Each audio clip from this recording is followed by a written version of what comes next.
Welcome to the Lewis Bear Jr. College of Business, and today we are speaking with Dr.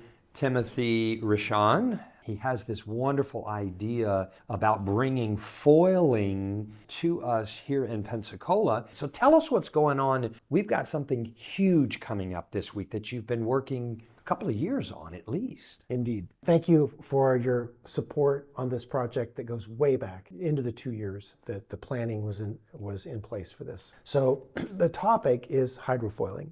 Hydrofoiling involves a wing of sorts that is attached to the hull of a boat that exerts lift as the boat accelerates until finally the boat hull is completely out of the water, reducing the resistance, allowing the boat to accelerate to speeds that are really more reminiscent of aircraft than watercraft. What the technology has allowed to happen is a reduction in the power requirement in the powered implementations. That means that a power boat that uses a hydrofoil doesn't require as much power and therefore fuel in order to move. But the foil, it's about the foil.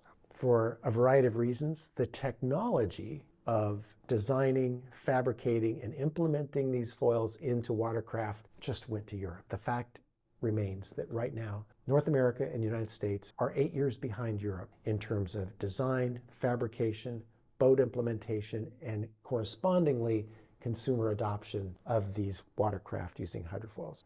This opportunity is what inspired the creation of Sail Pensacola. So Sail Pensacola is a nonprofit 501c3 that was incorporated in February of 23 to leverage this opportunity, and the opportunity was most dramatically punctuated by American Magic, the U.S. syndicate competing for the America's Cup, deciding to relocate their base of operations to Pensacola. So with that development, along with the gap, Sail Pensacola intercepted that opportunity to say, we need to have an orchestrator of business opportunities that leverage those developments. And then the other piece there is we realized that with American Magic being here, it would very, very quickly be the case where the phone would be ringing and every class of sailing and powered water vessel would be wanting to come here for their events. And our ability as a community to intercept that opportunity would require some boost. Hence, next week on Monday,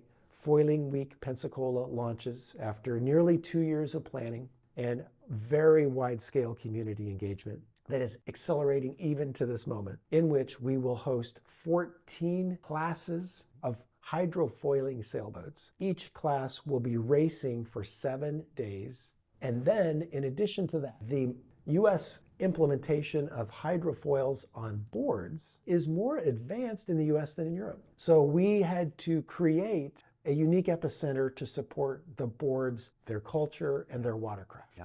We have about 20 other non-Palafox market merchants coming as well that wanted booths. We have live music, we have beverage garden, we have food trucks, and of course you can stand right there with the commentator and watch 40 boats foiling at 30 miles an hour, little boats, come sweeping up to the mark, flip a 180-degree turn, and fly away. I can't wait for next week. Thanks for sharing your time with us today and your expertise, your enthusiasm, and bringing this to Pensacola. So with Dr. Ryschon and the Lewis Bear Jr. College of Business, we thank you for being with us today, and we'll see you next time. We'll see you at Foiling Week next week.